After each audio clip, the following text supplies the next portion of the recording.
தமிழ்நாடு அரசியலே தொடர்ந்து திரைக்கவர்ச்சியின் கட்டுப்பாட்டில் உள்ளதாகவும், நல்ல திரைப்படத்தை கொடுத்து விட்டால் போதும் அடுத்த முதலமைச்சர் நாற்காலி என்கிற எண்ணத்தை உருவாக்குவதாகவும் விசிக தலைவர் திருமாவளவன் தெரிவித்துள்ளார்.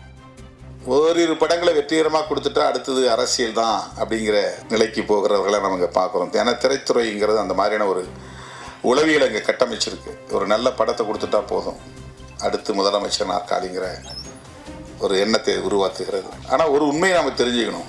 தேசத்தில் முதலமைச்சர் பதவியும் பிரதமர் பதவியும் ஒப்பீடு செய்து பார்க்க வேண்டிய தேவை இருக்கிறது. நீங்கள் கொள்கை ரீதியான ஒரு முன்னெடுப்பை செய்தாலும், சமூக மாற்றத்தை ஏற்படுத்துவதாக இருந்தாலும், உண்மையான அதிகாரம் என்பது பிரதமர் பொறுப்பில் தான் இருக்கிறது, அந்த இருக்கையில் தான் இருக்கிறது.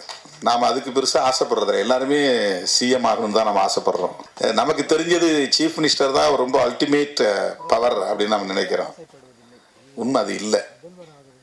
இது ஒரு தாசில்தார் ஆஃபீஸ் மாதிரி தான். இது ஒரு கலெக்டருக்கு கீழே இருக்கிற ஒரு பெரிய அளவில் இதை நீங்கள் கொள்கை முடிவுலாம் எடுக்க முடியாது.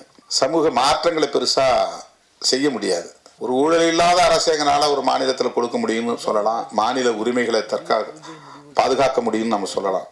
ஆனால் உண்மையான அரசியல் அதிகாரம், ஆட்சி அதிகாரம் எங்கே இருக்குன்னா கான்ஸ்டிடியூஷன் பிரகாரம் பார்த்தா டெல்லியில் தான் இருக்குது. பிரதமர் பதவி தான் இருக்குது.